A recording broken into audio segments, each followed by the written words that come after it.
welcome to Wrenching for Wellness Wednesday chat, which is a day late. I was away, so things got a little hectic and pushed aside a little bit, but here we are. We're over at my buddy's place here, and we're going to have a little chit-chat about Wrenching for Wellness. So tell us who you are. Well, my name is Steph. Yeah. Originally from Quebec, but I joined the Navy back in 2002 as a stoker, which now changed to Marine Technician, but really still the same job. And essentially my job itself is to be a mechanic on the ship. Currently working at the Fleet Diving Unit to be one of the support engineer there at the Fleet Diving Unit. So even though I'm not on the ship itself, I'm still wrenching in the unit to fix the load boats, compressors, whatever the divers equipment need. Yeah. I was just talking to my buddy Ian McNaughton about when I was at Fleet Diving Unit years and years ago. The major exercise, or the major thing that we had going on, was the Algonquin leaned over at 29 degrees, and they told me to go get all the cargo pumps from Fleet Diving Unit and load them up on a truck and send them over to Halifax because the Algonquin was going over. Yeah. Right, so that was a big deal back in the day. But yeah, Fleet Diving Unit is a nice place to work. It's quiet. It's away from the fleet, and you do your thing and you support the Navy. You support the fleet with small boats and divers and all that good stuff, bubbleheads. And anyways, played a lot of hockey. Lately, it's basketball for us. Good for you. Good for you. Yeah, exercises. The divers, they always need to exercise to stay in the utmost shape so they can do their job. And we stokers used to join in and do all that. So you're wrenching in the Navy. You're wrenching on small boats. So did you have any experience with small boats before you got to Fleet Diving Unit? No, in fact, I was not even open deck stoker or anything. I was just like regular stoker throughout the fleet. And coming back from deployment, I asked to go to Fleet Diving Unit for something new. And not like it's very far away from home. Well, that too. Only like 5 minutes down the road. So that's great. Yeah. And so I'm still, like I said, still wrenching over there. A bit of wrenching here. Yeah, you do. A little project on the go now. What's this behind you? So this is a Honda GL 500, right? 1982. Oh yeah. So my son. It's an antique. You can register that as an antique. I'm thinking of it. Got to finish it up first. Yeah. Get a roadworthy inspection done on it. Yeah. So my son originally bought that actually a few years back with the intent of turning it into a cafe racer. Right. But it turned out he realized it was too big of a project as a first project. Right. So he asked me to take over the bike. So I did, and now I'm turning it into a little chopper kind of thing. Are you including him in some of the work that you're doing? What's that? Are you including him with some of the modifications that you're doing? A little bit. Yeah. But now he's got his own busy schedule. But my youngest, if I'm working on the bike or on anything really in the shed, my youngest is always with me. That's good. So even though he's not the one that originally started it all, like he's 11 years old right now, he always wants to be in the shed. As soon as I come in the shed to work on something, he wants to be in here. So for me, that's what it is. It's a bit of father-son time, whether it be working on this bike, working on his BMX or whatever bicycle he has lately. That's awesome. That's awesome. Wrenching with the sun. Yeah. That's good, man. That's good. It's good for your health. Yeah. I can remember, like, even doing my oil change on my regular bike, I don't have like an actual jack. I only have like the little floor jack. Yeah. So I do the oil change right on the ground. Right. And he was like 2 years old, like laying right on top of me to see like what I was doing in there. And seeing what was going on. Yeah. That's good. That's right on. So, so you wrench do you wrench for wellness? Do you think? Well, without even knowing it, essentially that's what I've been doing. Because I started, even myself, when I was a little kid with my grandfather, always in the basement with him to work on whatever he was working on. Yeah. And this is how I grew up. So to me, having tools in my hand is what makes me happy in the end. And so for some people, wrenching for wellness is a thing, and they don't even know they're doing it. And they go and they wrench on stuff because they like it, because it makes them feel good. Not everybody, but a lot of people, and it gives them some relief from the everyday stressors and the freaking problems of the world, and just get away from it all and come out here and make progress on your hobby and work on it.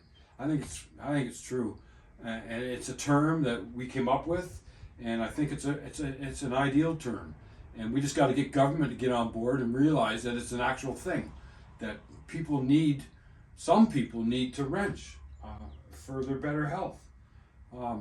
So if there was a shop that you could come in and wrench on something. Now, everybody's always reminding me about the auto shop that we used to have in Windsor Park in Halifax here. It was a cool thing. You could go and you could wrench on your own car. You could put it up on a hoist, change tires, do a muffler, whatever. I used to be part of that too. Yeah. When I lived in an apartment and all. Yeah, because you had nowhere to do it. That's right. You want to save a couple of bucks and you wanted to do some wrenching.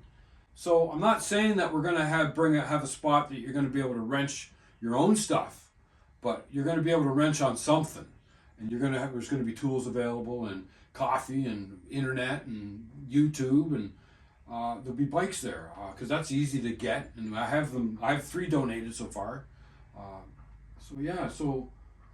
We're in the process of trying to find a shop. You've been helping me quite a bit. Yeah, I keep browsing Marketplace and Kijiji and whatnot, and see if there's potential places of interest. Send you some links, and in the end, it's your project, so you have the final word as to what location and I'm trying to keep it local. I'm trying to keep it metro. I've got a few places in Beaverbank and on the highway to Windsor, and I'm like, it's not accessible, you know.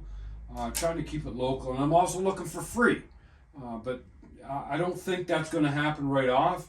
So what has happened just today, I received the final 2 signatures on my application for the nonprofit designation. So I'll be putting that in the mail in the next day or so. Nice. And once I get that, then I'll be going after some grants. And once I get some grants established, then I will probably have to rent something in Burnside for a couple of $1,000 a month, or $1,500 a month, or whatever the case, and try to get up and running before I find something for free. But it's going to happen. People want it, people need it, and we're going to do it. We're going to absolutely do it. Would you participate? Would you? I would, because of my personal experience of working on random stuff. I'm willing to go and help other guys that have no clue what they're doing, even if they've never ever picked up a wrench in their life. There's always a first time, and even if they're 60 and up or whatever, and they've never touched a wrench, they might want to learn a thing or two. But then it's also about the company and camaraderie, like we used to have in the Navy. Yeah, and it's trying to get the family back together is what I used to say with the group that I'm a part of. But yeah, it's I think it's good, and I've had nothing but positive feedback about it. Did you find a spot yet? Did you find a spot yet? Is it up and running? Is it up and running? And I'm no, not yet. So we got to keep going. I'm sure we will find something. Yeah, we will. And once I get this application put through and maybe some money starts flowing, I know VAC has a Veteran Wellbeing Act, and they give money to organizations that have services for veterans, first responders, RCMP, and so I'm going to go after that and try to get some of that and get it up and running. Anyways, so that's about it. It's a little short one today. I've been trying to get over here to see Steph for quite a few weeks. The traffic from Halifax to Dartmouth is nuts. But anyways, this is midday, and I was able to get over. So we're just catching him on his lunch from Fleet Diving Unit. And who's your boss, Fleet Diving Unit? Do I know them? I got Lyle Stewart. There's the chief. I know Lyle Stewart, I think. Robbie Carter as my P1. Yeah. He was on 280s. Yeah. And then me, and then a bunch of juniors. Yeah. So don't know. What kind of boats you got there anymore? So we still have a few ribs right now. Okay. However, we're in the process of doing life cycle on that right now to a new OEDB. It's called outboard engine dive boat. Okay. So they're nice, brand new boats. Wow. That we're just starting to receive now. Right. We have 3 of them. Right. We still have the Seashell over there, which is the old dive tender. that's been around for a while. Yeah, yeah. And then we've got a bunch of inflatable Mambas, Nav 19. I've got a couple Zodiacs. You still got cargo pumps? I'm not sure what you mean by the cargo. Well, pump, they're but- just big diesel-driven water pumps that move, suck water and pump it. well, They used to be stored in a building on the base down there, but you used to have to do planned maintenance on them. no, all we've got now is the little Wajacks and Yeah, yeah. No big 6-inch cargo pumps or none of that shit. no. Yeah, yeah. That's what I used to work on when I remember. Anyways, another story for another time. But it's pretty funny. I just tried to start a diesel with a hand crank, and friggin' it was so hard to get started because the compression was so. And then I got it started, and the handle stayed on. It started going around and started. I'm going, shut it down, shut it down. So buddy, shut it down. Then the handle flew off and flew through a window of a car, bounced around, and went out the other window. Well, the MPs weren't impressed with that. They were trying to lock me up. Oh, I called the lawyer in Ottawa. He said, yeah, don't say nothing. I said, yeah, I'm not saying nothing. They were pissed off. They took me back. And nothing ever happened, so that was good. But, yeah, it was good fun. A good learning experience. An old hand-cranked diesel engine. Wow. Anyways, thank you, brother. Thank you very much. And while you're here, I got a little something for you. I just want to... You want to do this on film? Sure. Okay. What you 'Cause got? I'm sure you'll enjoy this. Could even put that in. Oh, wow. I'm sure you know what that is. Yeah, I do. Absolutely. That's nice. That is of the port gearbox on the Iroquois. Is that right? Yeah. My second last ship. Oh, my God. This is for you. Oh, my God. That's going on the wall.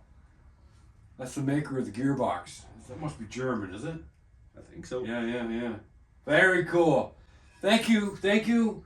And hey, folks, take a moment, check on a brother, sister, friend, family, whatever, and check and see how they're doing. Thanks for watching, and we'll see you next time. Thanks.